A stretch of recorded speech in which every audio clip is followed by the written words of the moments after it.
It is time for another Unashamed Recovery Minute, a weekly recovery encouragement to keep you sober. This week's Recovery Minute is about the impossibility of serenity. When I first read the Serenity Prayer, the word serenity itself seemed like an impossibility. At the time, the word conjured up images of lethargy, apathy, resignation, and grim-faced endurance.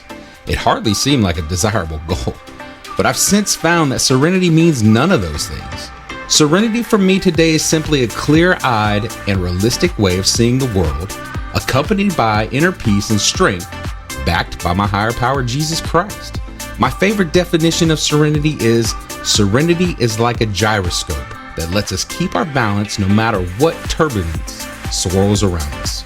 As we go through this next week, let us take notice that serenity comes first, ahead of courage and wisdom in the sequence of the Serenity Prayer.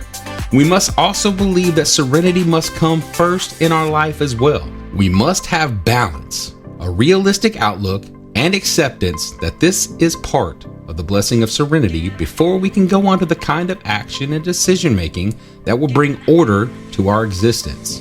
And that is this week's big takeaway. Serenity comes first. That is your Recovery Minute, made possible by End It for Good. End It for Good is a Mississippi-based nonprofit that works on advocacy and education around drug policy in Mississippi. End It for Good works to help communities understand how health-centered approaches to addiction can help local communities become safer and keep more families thriving. If you are interested in learning more about harm reduction, you can check out End It for Good on all social media or on their website at enditforgood.com. That's enditforgood.com. For Unashamed Recovery, I am Palmer, and that's this week's Recovery Minute.